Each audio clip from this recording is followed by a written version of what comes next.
So this morning I was working from home because I had a service guy come in to do some things at the house, so I had to be there in order to let him in.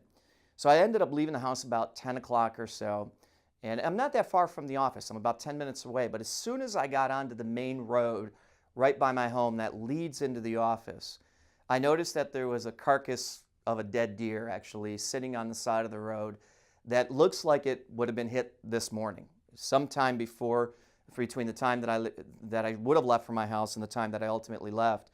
This thing got hit by a car. And it started to make me wonder, what was this deer thinking of how it wanted to go from one side of the road to the other side of the road?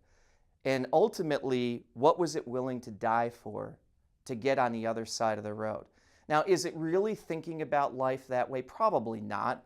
But it made me start to think about this concept of, what am I willing to die for is one thing, and that's usually what we talk about. But ultimately, what am I willing to live for? What am I willing to sacrifice for?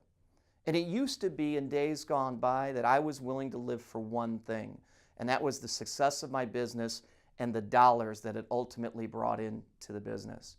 And at the expense of family, at the expense of my relationship with God, at the expense of employees in the business because I was driving so hard for that.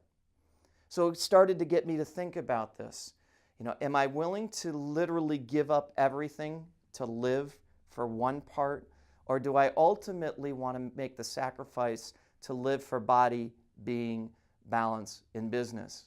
It's real easy to say, hey, I will die for this country, and kudos to all the military folks out there that have either lost their life or in the process have gotten hurt or continue to serve today. I've never done that, and absolutely commend you for what you're doing. But in doing so, you're living for the organization, for this country as well.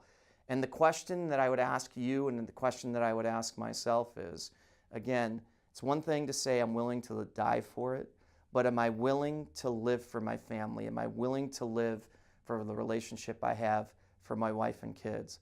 And what am I willing to do today, right now, in each of those parts of life? Stop thinking about the future. Start thinking about what you can do today to take that one step forward.